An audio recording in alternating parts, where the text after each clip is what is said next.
ఐటీలో ఎంట్రీ కావాలా? Training software engineer గా అజా కోడింగ్ ట్యూటర్ లో 2 వీక్స్ ట్రయల్ పీరియడ్ లో వెంటనే చేరండి. నమస్తే శశికాంత్ గారు. నమస్తే ఉషా గారు. కువైట్ లో జరిగిన ఇన్సిడెంట్ అవును. ఇప్పుడు మనం చూస్తూ ఉన్నాము. సోషల్ మీడియాలో చాలా వైరల్ గా మారిందని చెప్పొచ్చు. పెళ్ళైన 3 నిమిషాలకే డివోర్స్ తీసుకోవడం అనేది చర్చనీయాంశంగా మారింది. లీగల్ పరంగా యాజ్ ఏ అడ్వకేట్ గా మీరు రెగ్యులర్ గా చూస్తూ ఉంటుంటారు. డివోర్స్ చాలా ఎక్కువగా మీ దగ్గరకు వస్తూ ఉంటుంటాయి, కొన్నిసార్లు మాట్లాడి పంపిస్తుంటుంటారు. అసలు ఆ ఇన్సిడెంట్ ఏంటి, అక్కడ ఏం జరిగింది, 3 నిమిషాల్లోనే విడాకులు అనే దాకా ఎందుకు వెళ్ళారు, ఫస్ట్ జరిగిన విషయం ఏంటి అక్కడ? ఇప్పుడు అది పబ్లిక్లోకి వచ్చింది కాబట్టి మనకు తెలిసింది. బట్ ఇట్లాంటి ఇన్సిడెంట్స్ చాలా అవుతున్నాయి ఉషా గారు. చాలా ఆన్ రికార్డ్ వచ్చింది. మెట్రో అనే ఒక మీడియా సంస్థ అది బయట పెడుతుంది జరిగింది. కేవలం పెళ్ళైన 3 minutesకే అది మళ్ళీ డిజాల్వ్ అయిపోయింది. అది ఎట్లా అన్నది మనం డిస్కస్ చేద్దాము. ఒకరికొకరు బాగా నచ్చారు.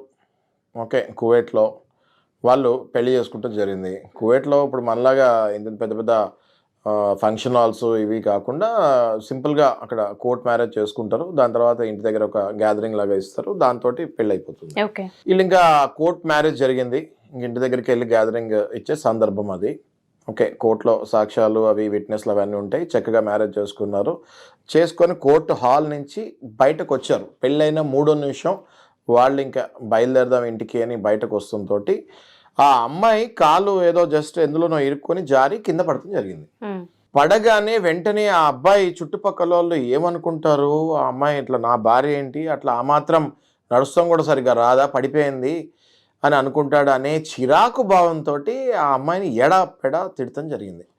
అందులో స్టూపిడ్ అని అదని ఇదని ఇష్టం వచ్చినట్టు ఆ అమ్మాయిని తిడతం జరిగింది. నీకు ఆ మాత్రం తెలీదా, కింద చూసుకొని నడవాలని తెలీదా, ఆ రకంగా ఇంకా తిడతం స్టార్ట్ చేస్తాడు. అసలు ఇదేంటి, అబ్బాయి ఏంటి, ఇప్పుడు పెళ్ళయింది, నేను జారి ఇట్లా కాలేదో తగిలింది కింద పడ్డాను అనుకోకుండా నన్ను బాగా చూసుకోవాలి కదా, భర్త అంటే ఏంటి, ఇంకా ఏ సమస్యలు ఎటువంటి సమస్య వచ్చినా ఎదుట నుంచో నన్ను లేపేదే కదా భర్త, అసలు ఈ ఇంత చిన్న విషయానికి నన్ను ఇలా తిట్టాడేంటి, ఇంకా ఈయనతో నేను ఎలా కాపురం చేయాలని వెంటనే డెసిషన్ తీసుకుంది అమ్మాయి. వెంటనే స్పాట్లో డెసిషన్ తీసుకుంది, ఇంకా నేను ఈయనతోటి కాపురం చేయను అని చెప్పేసి వెళ్ళి నాకు డైవర్స్ కావాలని కోర్టులో అప్లై చేస్తాం జరిగింది. అప్లై చేయగానే డైవర్స్ ఇస్తాం కూడా జరిగింది. This is called the shortest marriage in the entire country. అసలు మనం వరల్డ్ లో తీసుకున్నా కూడా one of the shortest marriages అనుకోవచ్చు. అంటే కదా కరెక్ట్ గా 180 సెకండ్లు ఉషా గారు, పెళ్ళై 180 సెకండ్లు అయింది, డైవర్స్ అయిపోయింది. అంత ఇన్స్టెంట్ గా రియాక్షన్స్ ఏంటి, డివోర్స్ ఏంటి, అటు అబ్బాయిదైనా అమ్మాయిదైనా ఇటు పక్క పేరెంట్స్ ఉంటుంటారు, ఫ్యామిలీ మెంబర్స్ ఉంటారు, డివోర్స్ వరకు వెళ్ళే అంత దాకా ఆ ఇన్సిడెంట్ అంత ప్రభావితం ఎలా చేసింది అంటారు? కారణాలు ఏంటి? మీరు ఆలోచించండి ఉషా గారు, ఇప్పుడున్న అమ్మాయిలు కానీ ఇప్పుడున్న అబ్బాయిలు కానీ they are not accepting each other. ఎవరిని యాక్సెప్ట్ చేయట్లేదు. 99% వాళ్ళు నాకు ఈ జీవితాంతం నేను ఇలాంటి వాడితో ఉండాలా అని చెప్పి ఇమీడియట్గా డెసిషన్స్ తీసుకుంటున్నారు. దీనికి ఎన్నో కారణాలు ఉన్నాయి. ఇన్ఫ్యాక్ట్ ఈ టాపిక్ మనం డిస్కస్ చేసుకునేటప్పుడు I was also little shock మీరు చెప్పిన తర్వాత. సరే ఇది అనాలిసిస్ చేద్దాము, ఎందుకంటే మాక్సిమం నా దగ్గరికి వచ్చేవి డైవర్స్ కేసెస్. అనాలిసిస్ చేద్దాము, ఇది అసలు ఎందుకు ఎట్లా జరుగుతుందా అనాలిసిస్ చేద్దాము అని నేను కొన్ని పాయింట్స్ కూడా రాసుకుంటాం జరిగింది. సో విత్ యువర్ పర్మిషన్ నేను మీకు పాయింట్స్ కూడా నేను చెప్తాను క్లియర్గా. సో ఇప్పుడు ఒకళ్ళ మీద ఒకళ్ళకి 0% పేషెన్స్తో ఉంటున్నారండి వచ్చేవాళ్ళు. ఒకళ్ళ మీద ఒకళ్ళకి అసలు పేషెన్స్ అన్నది యాక్సెప్టే చేయట్లేదు. ఓపిక అన్నది కంప్లీట్గా నశించిపోయింది. That is number 1 point. మనం 2వ పాయింట్ కనుక తీసుకుంటే ఒకళ్ళు వీళ్ళు ఈజీగా ఇన్సల్ట్ చేసుకుంటున్నారు. అంటే భార్య ఏదైనా చేయరాని పని, ఏదైనా చిన్న తప్పులు ఏమైనా చేస్తే నేను ఎదుటి నుంచోవాల్సింది పోయి హస్బెండే భార్యని ఇష్టం వచ్చినట్టు తిట్టేస్తుంటే అది ఇన్సల్ట్గా ఫీల్ అవుతారు కదా ఆ భార్య. ఇప్పుడు ఆ ఇన్సల్ట్ తీసుకునే భార్యకు కూడా ఇంతకుముందు పాత రోజుల్లో భార్యలు ఏదైనా హస్బెండ్ అన్నా కూడా తట్టుకునేవాళ్ళు. ఇప్పుడు వాళ్ళు తట్టుకునే పరిస్థితులు 2 చేతులు కలుస్తూనే తప్పట్లు అన్నట్టు వీళ్ళు ఏదైనా ఒక మాట అనగానే వీళ్ళు ఏది కాకముందే ఒక మాట అంటాము, మాట అనగానే వీళ్ళు విరుసుకు పడతాము. ఇంక ఎవరు కాంప్రమైజ్ సిచ్యువేషన్లో లేరు ఇప్పుడు. అదొకటి. ఇంకోటి మనం తీసుకుంటే డిస్యాక్సెప్టెన్స్, డిస్రెస్పెక్ట్ ఆన్ ఈచ్ అదర్. అంటే అసలు ఈయన ఒక మాట అనకపోని ఎవరైనా, హస్బెండ్ అని కాదు, ఎవరైనా ఏదైనా అనేది నేను యాక్సెప్ట్ చేయను, నేను దేనికి కాంప్రమైజ్ కాను, అత్తమామ దగ్గర నేను కాలు మీద కాలు వేసుకొని కూర్చుంటాను, నేను ఎందుకు లేచి నుంచోవాలి. లేకపోతే అబ్బాయి ఒకవేళ మనం తీసుకుంటే అమ్మాయి పుట్టింటికి నేను వెళ్ళను, నేను ఎందుకు వెళ్ళాలి, there is no acceptance between two families లాగా అయిపోతుంది. అండర్స్టాండింగ్ అనేది miss అవుతుంది. అస్సలు అస్సలు అసలు ఒకళ్ళ ఫ్యామిలీని ఒకళ్ళు యాక్సెప్ట్ ఎందుకు చేయాలి, why should I accept them అన్న స్టేజ్కి వెళ్ళిపోతున్నారు.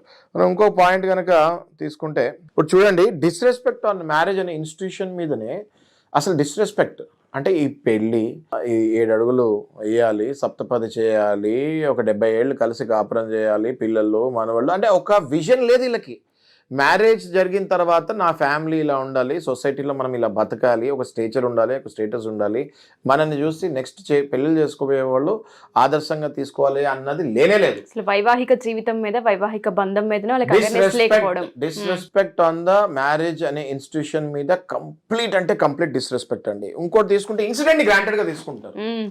అంటే పెళ్ళయింది, ఇంక ఇది అయిపోయింది, ఇంక నేను ఎలా ఉన్నా భరించాలి, నేను ఎలా ఉన్నా భరించాలి అని భార్య అనుకుంటుంది, నేను ఎలా ఉన్నా భరించాలి అని భర్త. అంటే ఇంకా ఒకళ్ళకొకళ్ళు కాంప్రమైజ్ అవుదాము, సిచ్యువేషన్స్ మీద గొడవలు పడకుండా ఉందాము, పేషెన్స్, మనం అన్నట్టు పేషెన్స్, అండర్స్టాండింగ్ ఉందాం, మిస్అండర్స్టాండింగ్ తెచ్చుకోకుండా ఏదైనా ఉంటే డిస్కస్ చేసుకొని సాల్వ్ చేసుకుందాము అనేది పోయింది.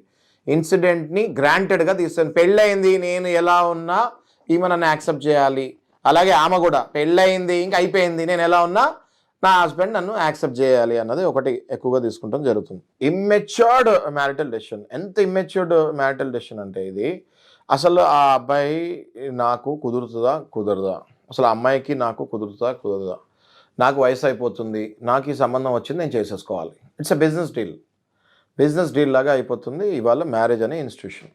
అంటే ఇప్పుడు 23-24 ఏళ్ళకి ఇంతకు ముందులాగా ఎవరు పెళ్లి చేసుకోవట్లేదు కదా. నాకు వయసు అయిపోతుంది, నాకు సంబంధం వచ్చింది, నాకు 30 ఏళ్ళు దగ్గర పడ్డాయి, నేను ఇప్పుడు చేసుకోకపోతే మళ్ళీ సంబంధం వస్తుందో రాదో నాకు తెలీదు, so take a decision, I want to marry. So మీరు అన్నట్టుగా ఈ పాయింట్స్ వైజ్గా మనం చూస్తే ఇన్మెచ్యూరిటీ కనిపిస్తుంది, వివాహ వ్యవస్థ పైన అవగాహన లేకపోవడం, అండర్స్టాండ్ లెవెల్స్ లేకపోవడం, అండ్ దాంతోపాటు ఒక లేబులింగ్కి వచ్చేయడం, ఒక సిచ్యుయేషన్ యాక్సెప్టెన్స్ చేయలేకపోవడం, ఇవన్నీ ఒక ఎత్తు అయితే ఆ వివాహానికి సంబంధించి ఆ ఇన్సిడెంట్ కనుక మనం చూస్తే అక్కడ పేరెంట్స్ ఉంటూ ఉంటారు, దాంతోపాటు పెళ్ళికి వచ్చిన బంధువులు ఉంటుంటారు, వాళ్ళైనా ఇనిషియేటివ్ తీసుకొని చెప్పాల్సిన పరిస్థితి ఉంటుంది. 3 నిమిషాల్లోనే తంతు పూర్తి చేసేలా ఉంది అంటే అక్కడున్న మనుషులు కానీ, దానిలో పార్టిసిపేట్ చేసిన పేరెంట్స్ని కానీ ఏ విధంగా చూడాలి అంటారు? అంటే వివాహ వ్యవస్థ అనేది అంత ఈజీ అయిపోయిందా? అంతే కదండి. ఇప్పుడు ఈ జనరేషన్లో వివాహం అన్నది ఒక కమిట్మెంట్ లాగా చేసుకుంటున్నారు తప్ప, అంటే చేసుకోకపోతే ఇంకా ప్రాబ్లం, నాకు మళ్ళీ సంబంధాలు రావని చేసుకుంటున్నారు. ఎంత షార్ట్ టెంపర్డ్ చూడండి మీరు. ఇప్పుడు ఈ ఘటనలో చూడండి, అది ఏ దేశమైనా కానీ అది మనుషులే కదా. సో ఈ ఘటన చూడండి మీరు, పెళ్ళైన 3 నిమిషాలకే ఒకళ్ళు